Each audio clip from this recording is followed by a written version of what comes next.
आदरणीय प्रधानमंत्री महोदय, माननीय मंत्रीगण एवं सभी प्रतिभागीगण, शिक्षा अनुसंधान एवं कौशल विकास के माध्यम से आत्मनिर्भर भारत तथा इस हेतु की गई बजटीय घोषणाओं पर आधारित आज के वेबिनार में मैं आपका हार्दिक स्वागत करता हूं। माननीय प्रधानमंत्री जी, आपके मार्गदर्शन में 34 वर्षों के बाद देश को राष्ट्रीय शिक्षा नीति प्राप्त हुई, जिसका उद्देश्य शिक्षा, शोध, अनुसंधान एवं कौशल विकास में ट्रांसफॉर्मेटिव चेंज लाना है। माननीय महोदय, इस वर्ष का बजट इसी कड़ी में, इसी श्रृंखला में एक और कदम है और हम आभारी हैं कि नेशनल रिसर्च फाउंडेशन हेतु 50,000 करोड़, अप्रेंटिसशिप योजना के लिए 3,054 करोड़, एजुकेशन हब बनाने के लिए glue grant, deep ocean mission, hydrogen energy mission, Ladakh में नया केंद्रीय विश्वविद्यालय, स्कूल शिक्षा में आमूल परिवर्तन जैसे प्रावधान निश्चित रूप से देश के शिक्षा, शोध, अनुसंधान एवं कौशल विकास को और अधिक तीव्र गति से बढ़ाएंगे। आदरणीय महोदय, आज के वेबिनार में देश के 350 से अधिक प्रमुख वैज्ञानिक, शिक्षाविद एवं उद्योग जगत, फिक्की, सीआईआई, एसोचैम, इनके प्रतिनिधि सीधे तौर पर जुड़े हुए हैं और अन्य यूट्यूब के माध्यम से बड़ी संख्या में विश्वविद्यालय, महाविद्यालय, स्कूल और कौशल विकास केंद्र भी अवलोकन कर रहे हैं, ताकि आपका मार्गदर्शन देश के कोने कोने में, विशेष रूप से दूर स्थानों तक पहुंचे और हम सभी आपके मार्गदर्शन का लाभ उठा सकें। इन्हीं शब्दों के साथ एक बार पुनः मैं आदरणीय प्रधानमंत्री जी का स्वागत करते हुए उनसे निवेदन करना चाहूंगा कि अपना मार्गदर्शन हम सभी को दें। आदरणीय प्रधानमंत्री जी। नमस्कार जी। एजुकेशन, स्किल, रिसर्च ऐसे अनेक महत्वपूर्ण क्षेत्रों से जुड़े हुए आप सभी महानुभावों का बहुत बहुत अभिनंदन। आज का ये मंथन ऐसे समय में हो रहा है जब देश अपने पर्सनल, इंटेलेक्चुअल, इंडस्ट्रियल टेम्परामेंट और टैलेंट को दिशा देने वाले पूरे इकोसिस्टम को ट्रांसफॉर्म करने की तरफ तेजी से बढ़ रहा है। इसे और गति देने के लिए आप सभी से बजट से पहले भी सुझाव लिए गए थे। नई राष्ट्रीय शिक्षा नीति के संबंध में भी देश के लाखों लोगों से विचार विमर्श करने का सौभाग्य मिला था और अब इसके इम्प्लीमेंटेशन के लिए हम सभी को साथ मिलकर चलना है। साथियों, आत्मनिर्भर भारत के निर्माण के लिए देश के युवाओं में आत्मविश्वास उतना ही जरूरी है। आत्मविश्वास तभी आता है जब युवा को अपनी एजुकेशन, अपनी नॉलेज, अपनी स्किल पर पूरा भरोसा हो, विश्वास हो। आत्मविश्वास तभी आता है जब उसको एहसास होता है कि उसकी पढ़ाई उसे अपना काम करने का अवसर दे रही है और जरूरी स्किल भी दे रही है। नई राष्ट्रीय शिक्षा नीति इसी सोच के साथ बनाई गई है। प्री नर्सरी से पीएचडी तक राष्ट्रीय शिक्षा नीति के हर प्रावधान को जल्द से जल्द जमीन पर उतारने के लिए अब हमें तेजी से काम करना है। कोरोना की वजह से अगर रफ्तार कुछ धीमी भी पड़ी थी, तो अब उसके प्रभाव से निकलकर हमें जरा गति बढ़ानी भी जरूरी है और आगे बढ़ना भी जरूरी है। इस वर्ष का बजट भी इस दिशा में बहुत मददगार सिद्ध होगा। इस वर्ष के बजट में हेल्थ के बाद जो दूसरा सबसे बड़ा फोकस है वो एजुकेशन, स्किल, रिसर्च और इनोवेशन पर ही है। देश के यूनिवर्सिटी, कॉलेज और R&D इंस्टीट्यूशंस को मैं बेहतर सिनर्जी आज हमारे देश के सबसे बड़ी जरूरत बन गई है। इसी को ध्यान में रखते हुए ग्लू ग्रांट का प्रावधान किया गया है, जिसके तहत अभी 9 शहरों में इसके लिए जरूरी मैकेनिज्म तैयार किए जा सके। साथियों, अप्रेंटिसशिप पर, स्किल डेवलपमेंट और अपग्रेडेशन पर इस बजट में जो बल दिया गया है वो भी अभूतपूर्व है।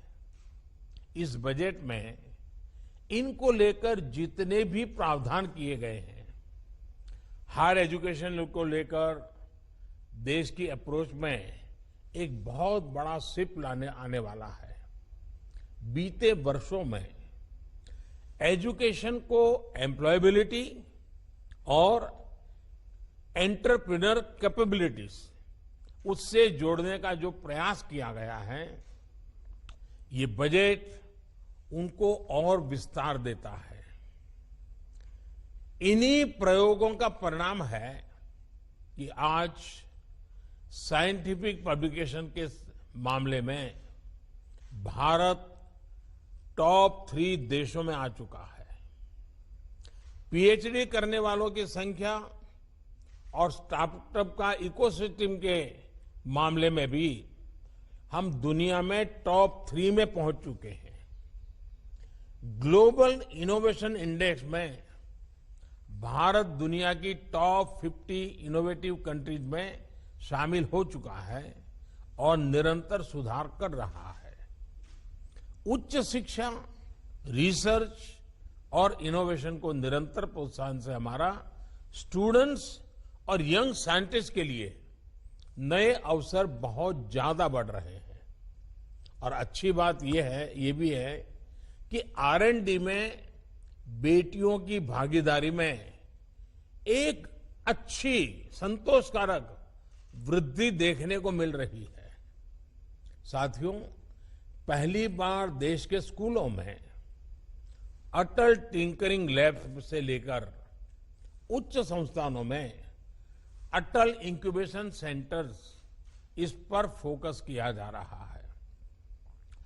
देश में स्टार्टअप्स के लिए हैकेथॉन्स की नई परंपरा देश में बन चुकी है, जो देश के युवाओं और इंडस्ट्री दोनों के लिए बहुत बड़ी ताकत बन रही है। सिर्फ national initiative for developing and harnessing innovation, इसके माध्यम से ही 3,500 से ज्यादा स्टार्टअप्स नर्चर किए जा चुके हैं। इसी तरह the national super computing mission के तहत परम शिवाय, परम शक्ति और परम ब्रह्मा नाम से 3 super computer IIT BHU, IIT Kharagpur और आईएसआर पुणे में स्थापित किए जा चुके हैं। इस वर्ष देश के 1 दर्जन से ज्यादा संस्थानों में ऐसे सुपर कंप्यूटर स्थापित करने की योजना है। IIT खड़गपुर, IIT दिल्ली और BHU में 3 सोफिस्टिकेटेड एनालिटिकल और टेक्निकल हेल्प इंस्टीट्यूट साथी भी सेवा दे रहे हैं। इन सारे कार्यों के बारे में बात करना आज इसलिए जरूरी है क्योंकि ये सरकार के विजन, सरकार के अप्रोच को दिखाता है। 21वीं सदी के भारत में 19वीं सदी की सोच को पीछे छोड़कर ही हमें आगे बढ़ना होगा। साथियों, हमारे यहां कहा गया है, व्यय कृते वर्धते एवं नित्यम विद्याधनम सर्वधन प्रधानम। यानी विद्या ऐसा धन है जो अपने पास तक सीमित रखने से नहीं बल्कि बांटने से बढ़ता है। इसलिए विद्या धन विद्या दान श्रेष्ठ है। नॉलेज को रिसर्च को सीमित रखना देश के सामर्थ्य के साथ बहुत बड़ा अन्याय है। इसी सोच के साथ स्पेस हो, एटॉमिक एनर्जी हो, डीआरडीओ हो, एग्रीकल्चर हो, ऐसे अनेक सेक्टर्स के दरवाजे अपने प्रतिभाशाली युवाओं के लिए खोले जा रहे हैं।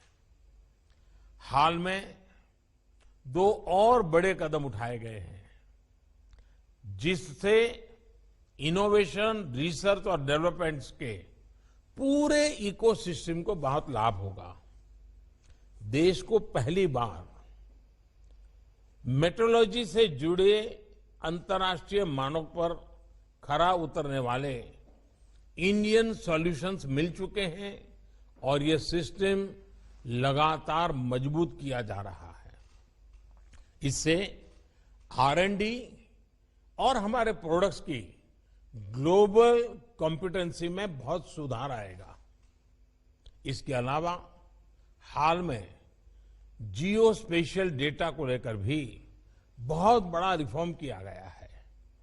अब स्पेस डेटा और इससे आधारित स्पेस टेक्नोलॉजी को देश के युवाओं के लिए, देश के युवा एंटरप्रेन्योर्स के लिए, स्टार्टअप्स के लिए खोल दिया गया है। मेरा आप सभी साथियों से आग्रह है कि इन रिफॉर्म्स का ज्यादा से ज्यादा उपयोग करें, ज्यादा से ज्यादा लाभ उठाएं। साथियों, इस वर्ष के बजट में इंस्टीट्यूशनल मेकिंग और एक्सेस पर और जोर दिया गया है।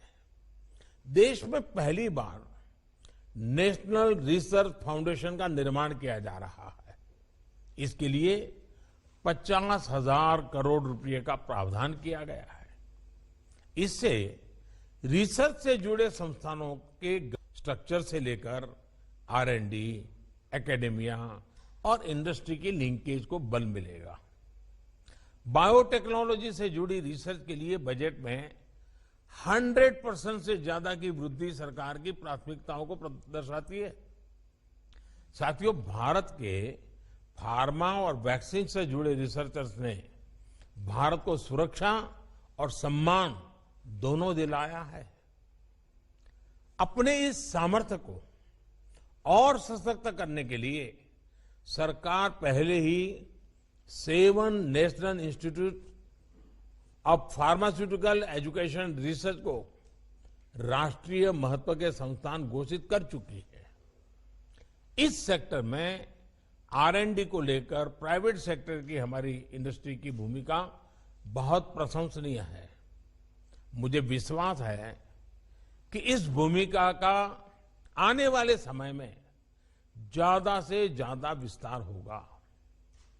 साथियों, अब बायोटेक्नोलॉजी के सामर्थ्य का दायरा देश की खाद्य सुरक्षा, देश के पोषण, देश की कृषि के हित में कैसे व्यापक हो, इसके लिए प्रयास किए जा रहे हैं। किसानों की आय बढ़ाने के लिए, उनका जीवन बेहतर बनाने के लिए बायोटेक्नोलॉजी से जुड़ी रिसर्च में जो साथी लगे हैं, देश को बहुत उनसे उम्मीदें हैं। मेरा इंडस्ट्री के तमाम साथियों से आग्रह है कि इसमें अपनी भागीदारी को बढ़ाएं। देश में 10 biotech university research, joint industry, translation cluster, Urjit भी बनाए जा रहे हैं ताकि इसमें होने वाले इन्वेंशंस और इनोवेशंस का इंडस्ट्री तेजी से उपयोग कर सके। इसी तरह देश के 100 से ज्यादा एस्पिरेशनल डिस्ट्रिक्ट्स में बायोटेक किसान प्रोग्राम हो, Himalayan bio resources mission programme हो या फिर consortium programme on marine biological network हो, इसमें रिसर्च और इंडस्ट्री की भागीदारी बेहतर कैसे हो सकती है, इसके लिए हमें मिलकर काम करना है। साथियों, फ्यूचर फ्यूल, ग्रीन एनर्जी हमारी एनर्जी में आत्मनिर्भरता के लिए बहुत जरूरी है। इसलिए बजट में घोषित हाइड्रोजन मिशन एक बहुत बड़ा संकल्प है। भारत ने हाइड्रोजन व्हीकल का टेस्ट कर लिया है। अब हाइड्रोजन को ट्रांसपोर्ट के फ्यूल के रूप में उपयोगिता के और इसके लिए खुद को इंडस्ट्री रेडी बनाने के लिए अब हमें मिलकर आगे बढ़ना होगा। इसके अलावा समुद्री संपदा से जुड़ी रिसर्च में भी अपने सामर्थ्य को हमें बढ़ाना है। सरकार डीप सी मिशन लॉन्च भी करने वाली है। ये मिशन गोल ओरिएंटेड होगा और मल्टी सेक्टरल अप्रोच पर आधारित होगा, ताकि ब्लू इकोनॉमी के पोटेंशियल को हम पूरी तरह से अनलॉक कर सकें। साथियों, शिक्षण संस्थानों, रिसर्च से जुड़े संस्थानों और इंडस्ट्री के कोलैबोरेशन को हमें अधिक मजबूत करना है। हमें नए रिसर्च पेपर पब्लिश करने पर तो फोकस करना ही है। दुनिया भर में जो रिसर्च पेपर पब्लिश होते हैं उन तक भारत के रिसर्चर्स की, भारत के स्टूडेंट्स की एक्सेस आसान कैसे हो, ये सुनिश्चित करना भी आज समय की मांग है। सरकार अपने स्तर पर इसको लेकर काम कर रही है, लेकिन इंडस्ट्री को भी इसमें अपनी तरफ से कंट्रीब्यूट करना है। हमें याद रखना है कि एक्सेस और इंक्लूजन ये अनिवार्य हो गया है और एफोर्डेबिलिटी एक्सेस की एक बहुत बड़ी पूर्व शर्त होती है। एक और बात जिस पर हमें फोकस करना है वो है ग्लोबल को लोकल के साथ इंटीग्रेट कैसे करें। आज भारत के टैलेंट की पूरी दुनिया में बहुत डिमांड है। इसके लिए जरूरी है कि ग्लोबल डिमांड को देखते हुए स्किल सेट्स की मैपिंग हो और उसके आधार पर देश में युवाओं को तैयार किया जाए। इंटरनेशनल कैंपसेस को भारत में लाने की बात हो या फिर दूसरे देशों की बेस्ट प्रैक्टिसेस को कोलैबोरेशन के साथ एडॉप्ट करना हो, इसके लिए हमें कंधे से कंधा मिलाकर चलना होगा। देश के युवाओं को इंडस्ट्री रेडी बनाने के साथ साथ नई चुनौतियां, बदलती टेक्नोलॉजी के साथ स्किल अपग्रेडेशन करने के प्रभावी मैकेनिज्म के बारे में भी एक संगठित प्रयास की जरूरत है। इस बजट में ईज ऑफ डूइंग अप्रेंटिसशिप, इस प्रोग्राम से भी इंडस्ट्री और देश के युवाओं को बहुत लाभ होने वाला है। मुझे विश्वास है कि इसमें भी इंडस्ट्री की भागीदारी में विस्तार होगा। साथियों, स्किल डेवलपमेंट हो या फिर रिसर्च और इनोवेशन, वो कॉम्प्रिहेंशन यानी समझ के बिना संभव नहीं है।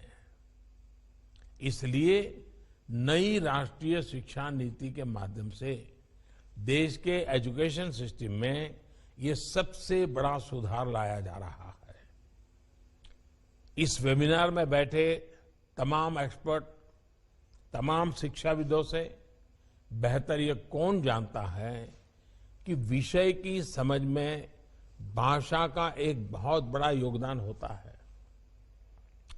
नई नेशनल एजुकेशन पॉलिसी में स्थानीय भाषा के ज्यादा से ज्यादा उपयोग के लिए प्रोत्साहन दिया गया है। अब ये सभी शिक्षाविदों का, हर भाषा के जानकारों का दायित्व है कि देश और दुनिया का बेस्ट कंटेंट भारतीय भाषाओं में कैसे तैयार हो। टेक्नोलॉजी के इस युग में ये पूरी तरह से संभव है। प्राइमरी से लेकर उच्च शिक्षा तक भारतीय भाषाओं में एक बेहतरीन कंटेंट देश के युवाओं को मिले, ये हमें सुनिश्चित करना है। मेडिकल हो, इंजीनियरिंग हो, टेक्नोलॉजी हो, मैनेजमेंट हो, ऐसी हर एक्सपर्टाइज के लिए भारतीय भाषाओं में कंटेंट का निर्माण करना जरूरी है। मैं आपसे जरूर आग्रह करूंगा कि हमारे देश में टैलेंट की कमी नहीं है। गांव हो, गरीब हो, जिसको अपनी भाषा के सिवाय और कुछ नहीं आता है, उसकी टैलेंट कम नहीं होती है। भाषा के कारण हमारे गांव के, हमारे गरीब की टैलेंट को हमने मरने नहीं देना चाहिए। देश की विकास यात्रा से उसको वंचित नहीं रखना चाहिए। भारत की टैलेंट गांवों में भी हैं, भारत की टैलेंट गरीब के घर में भी हैं, भारत की टैलेंट किसी एक कोई बड़ी भाषा से वंचित रह गए हमारे देश के बच्चों में भी हैं। और इसलिए उस टैलेंट का उपयोग इतने बड़े देश के लिए जोड़ना बहुत जरूरी है। इसलिए भाषा के बैरियर से बाहर निकल करके हमें उसकी भाषा में उसकी टैलेंट को फलने फूलने के लिए अवसर देना, ये मिशन मोड में करने की जरूरत है। साथियों, बजट में घोषित नेशनल लैंग्वेज ट्रांसलेशन मिशन, इसके लिए ये बहुत प्रोत्साहन मिलेगा। साथियों, ये जितने भी प्रावधान है, जितने भी रिफॉर्म्स हैं, इस सबकी भागीदारी से ही पूरे होने वाले हैं। सरकार हो, शिक्षाविद हो, एक्सपर्ट्स हो, इंडस्ट्रीज हो, कोलैबोरेटिव अप्रोच में हायर एजुकेशन के सेक्टर को आगे कैसे बढ़ाएं, इस पर आज की चर्चा में आपके सुझाव बहुत मूल्यवान रहेंगे, बहुत काम आएंगे। मुझे बताया गया है कि अगले कुछ घंटों में इससे जुड़ी 6 थीम्स पर यहां विस्तार से चर्चा होगी। यहां से निकलने वाले सुझावों और समाधानों से देश को बहुत उम्मीद है। और मैं आपसे ये आग्रह करूंगा कि अब नीति में ये बदलाव होना चाहिए या बजट में ये बदलाव होना चाहिए, वो समय पूरा हो चुका है। अब तो नेक्स्ट 365 डेज 1 तारीख से ही नया बजट, नई स्कीम तेज गति से कैसे लागू हो जाए, ज्यादा से ज्यादा हिंदुस्तान के भूभाग पर वो कैसे पहुंचे, आखिरी व्यक्ति जहां पहुंचाना है वहां कैसे पहुंचे, रोड मैप कैसा हो, डिसीजन मेकिंग कैसा हो, जो छोटे मोटे हर्डल्स होते हैं इम्प्लीमेंटेशन में, उससे मुक्ति कैसे हो, इन सारे बातों पर जितना ज्यादा फोकस होगा आपका, उतना ज्यादा लाभ 1 अप्रैल से ही नया बजट लागू करने में होगा। हमारे पास जितना समय है मैक्सिमम उपयोग करने का इरादा है। मुझे विश्वास है कि आपके पास अनुभव है, भिन्न भिन्न क्षेत्रों का अनुभव है, आपके विचार, आपके अनुभव और कुछ न कुछ जिम्मेवारी लेने की तैयारी हमें इच्छित परिणाम जरूर देंगे। मैं आप सबको इस वेबिनार के लिए, उत्तम विचारों के लिए, बहुत ही परफेक्ट रोडमैप के लिए अनेक अनेक शुभकामनाएं देता हूं। बहुत बहुत आभार।